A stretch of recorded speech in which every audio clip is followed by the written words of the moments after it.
Բարև ձեզ, հարգարժան նախագահություն, հարգելի գործընկերներ, սիրելի քաղաքացիներ, նախ առաջին անգամ եմ վերափոխված սենյակում եւ թույլ տվեք շնորհավորել եւ գոհունակություն արտահայտել, որովհետեւ վիզուալել շատ կարեւոր է, որ մեր քաղաքացիները հաճույքով դիտեն մեր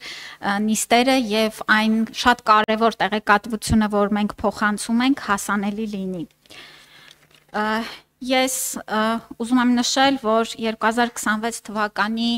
բյուջեն առողջապահության համար պատմական բյուջե է եւ ես իսկապես շատ մեծ ուրախությամբ եւ հպարտությամբ եմ այսօր ներկայացնում, որ մեր կառավարությունը քաղաքացիական պայմանագիր կուսակցությունը իր նախընտրական հիմնական խոստումներից մեկը, որը տեղ է գտել կառավարության ծրագրի մեջ, ըստ էության իրացման ֆինանսական հատվածի առաջին հաստատումը իրականացրել է։ Ես իհարկե սիրով կպատասխանեմ ձեր բոլորի հարցերին, նաև հասկանալով, որ առաջիկայում օրենքի շրջանակներում մենք ունենալու ենք միասին դեռ քննարկումներ, տեղեկացնեմ ձեզ, որ առողջության համընդհանուր ապահովագրության մասին փաթեթը, ինչպես պարոն Հովհաննիսյանը ասեց, վերջնական որոշումների եւ նաեւ այսօրվա հաստատվելիք բյուջեի շրջանակներում վերջին շտկումների փուլում է գտնվում եւ առաջիկա օրերին մենք այն կուղարկենք արդեն կառավարության դիտարկմանը եւ այո, մեր նպատակն է, որ մենք մինչեւ տարվա վերջ արդեն օրենքը ընդունենք, որպիսի հաջորդիվ 2026 թվականից արդեն կարողանանք առաջին մեկնարկային փուլը սկսենք։ Եվ այսպիսով, հարգելի գործընկերներ, առողջապահության նախարարության 2026 թվականի բյուջեն կազմում է 210 միլիարդ դրամ։ Հավելյալ 9.1 միլիարդ դրամ որպես բյուջեի առաջնահերթություն նաև ունենք հատված հավելվածներում։ Պետք է նշեմ, որ բյուջեի կառուցվածքի մասով ինձ լրիվ հասկանալի է ձեր այսպես հարցերը, որովհետև դեռ առաջինից երկրորդ ընթերցման ժամանակ էլ մենք աշխատում ենք մեր ֆինանսների նախարարության գործընկերների հետ բյուջետային տողերի ուրեմն վերափոխման եւ առողջության ապահովագրության հատվածի եւ մյուս բյուջետային տողերի միջև բաշխվածության մասով այստեղ իհարկե ես այսօր կներկայացնեմ այն հիմնական թեզերը, որոնք արդեն իսկ համաձայնեցված են եւ օրենքի վերջնական նախագծում տեղ են գտել եւ ուրեմն հաջորդիվ էլ մենք բոլորս հասկանում ենք, որ թե վիճակագրական տվյալների եւ թե փաստացի ներառված քաղաքացիների թվից կախված արդեն որոշակի տողերի միջև փոփոխություններ իրականացվելու են։ Հենց սկզբից նշեմ, որ բոլոր այն տեղերում, որտեղ տեսնում եք նվազեցումներ, այսինքն մեր ծրագրերի մեջ նվազեցումներ թե բյուջետային մասով, թե արդյունքային ցուցանիշների մասով, պետք է դիտարկենք, որ այդ հատվածներում վերանայվել է եւ պոտենցիալ շահառուների թիվը տարվել է արդեն ապահովագրության ծրագրի շրջանակներում է հաշվարկված եւ ըստ էության դրանով է պայմանավորված, թե Տիկին Բադալյանի նշած ուրեմն տողերը եւ թե այլ վստահ եմ մանրամասն նայելուց տեսել եք։ Այստեղ ուզում եմ ասել, որ ընդհանուր առմամբ բյուջեն կառուցված է հետեւյալ սկզբունքով, որ առաջին մեկնարկային փուլի մեջ ներառվող քաղաքացիներից բացի այն անձինք, ովքեր ինչ որ ծառայություններից օգտվում էին պետպատվերից, կշարունակեն այդ ծավալով օգտվել, օրինակ հարցը վերաբերվում է հոգեկան առողջությանը կամ ինֆեկցիոն հիվանդություններին կամ ուրեմն զինծառայողների ընտանիքի անդամներին նրանց համար պետպատվերի փաթեթը որևէ ձևով չի փոխվում եւ կշարունակի մինչեւ մենք 3 տարվա ընթացքում այսպես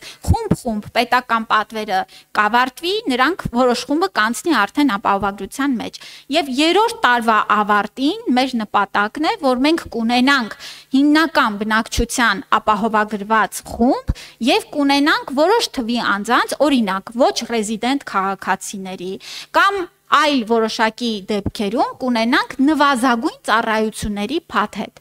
Եվ այս 3 տարիների ընթացքում ուզում եմ ներկայացնել, որ աստիճանական պետական պատվերը կիջնի, այսինքն այստեղից ծրագրերից շահառուների կարիքները կտեղափոխվեն արդեն ապահովագրության ծրագրի շրջանակներ, եւ 3-րդ տարում հիմնական մեր բյուջետային տողը արդեն նվիրված կլինի ապահովագրությանը։ Եվ կլինեն որոշակի դեպքեր, ինչպես նշեցի, որոնք կլինեն արդեն նվազագույն ծառայությունների շրջանակում փոխհատուցվող դեպքեր։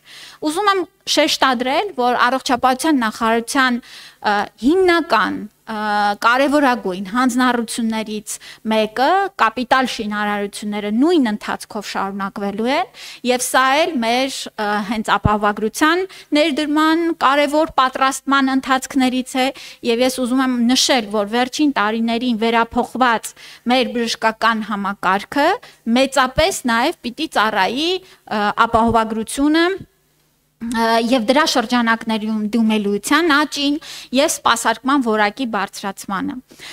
Ուրեմն ընդհանուր առմամբ մեր կապիտալ բնույթի ծախսերը 2026 թվականին լինելու են 12.3 միլիարդ դրամ։ Եթե հետո հարցեր կլինեն, ես նաեւ կմանրամասնեցնեմ, թե որ ուղղություններով են լինելու։ Ասեմ միայն, որ մարզային բժշկական կենտրոնների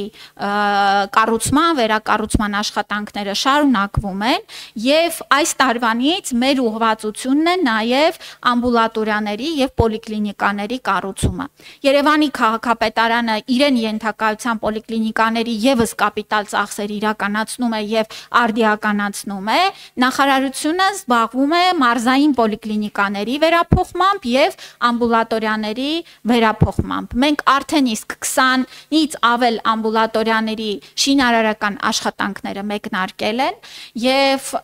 ուրեմն հաջորդ տարի մենք ավելացնելու ենք թիվը եւ այսպես մեր նպատակն է, որ 50 հաջորդ տարիներին 50 ամբուլատորիաներ ուրեմն պետք է վերափոխվեն, վերակառուցվեն եւ համալվեն նորագույն պահանջներին համապատասխան տեխնիկայով։ Նշեցի, պոլիկլինիկաների առումով հիմնական մեր շեշտադրումը ուրեմն Գյումրիու թիվ 2 պոլիկլինիկան է, որը արդեն իսկ նախագիծը հաստատվել է եւ շինարարության մրցույթը կայացել է։ Հաջորդ թիվ ուրեմն դիտարկվում է Վանաձորի պոլիկլինիկան եւ այդպես շարունակ։ Այսինքն մեր նպատակն է մարզային քաղաքային պոլիկլինիկաները ամբողջությամբ վերափոխել եւ իհարկե ապահովել նաեւ գյուղական համայնքներում պատշաճ ամբուլատոր օղակ։ Պիտի նշեմ, որ հարգելի գործընկերներ, մենք այս տարիներին մեր մոտեցումը հետևյալն է եւ կարծում եմ այդ մոտեցումը իր դրական ազդեցությունը թողնում է, որ մինչեւ ապահովագրության ընդունումն է տարեց տարի ընդլայնել եւ վերափոխել առողջապահական ծառայությունների փոխհատուցման թե ծավալը, թե որակը եւ թե շահառուների խումբը։ Դեռ վերջերս վերջին կառավարության նիստին մենք եւս մի շատ կարևոր որոշում ընդունեցինք առանց սպասելու անգամ ապահովագրության ներդրմանը երեխաների համար շաքարային դիաբետի նորագույն սենսորներով ապահովելու ծրագիրը 800 միլիոն դրամից ավել է եւ ես ուրախ եմ, որ մեր երեխաները արդեն իսկ հաջորդիվ մի քանի ամիսների ընթացքում կսկսեն ուրեմն այդ սենսորները ստանալ եւ մենք ունենանք շատ ավելի բարձրակարգ որակյալ ծառայություններ մեր երեխաների համար։ Մենք պիտի ասեմ, որ նաեւ այս տարվա ընթացքում որոշակի վերանայումներ ենք իրականացրել պետական պատվերի շրջանակներում ծառայությունների գնային քաղաքականությամբ։ Ամբողջությամբ վերանայվել է մանկաբուժական, վիրաբուժական ծառայությունների թե ծավալը եւ թե գնային քաղաքականությունը, ինչը հանգեցնելու է թե նոր սարքավորումներով հագեցման, թե մասնագետների պատշաճ վարձատրման եւ իհարկե մեր նպատակն է, որպիսի մեր գնման առաջարկը բժշկական կենտրոնների համար լինի պատշաճ եւ մենք գնանք դեպի զարգացման ճանապարհով եւ ոչ թե ուղակի գոյատևման բյուջե ապահովենք բժշկական կենտրոններին։ Հաջորդի վերանայվում են այս ընթացքում առաջիկա շաբաթներին կհաստատենք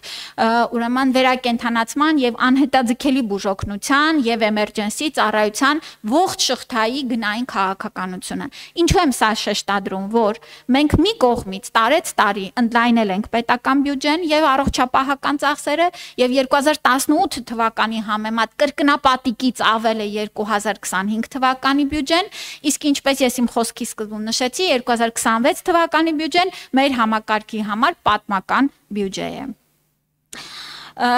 Ես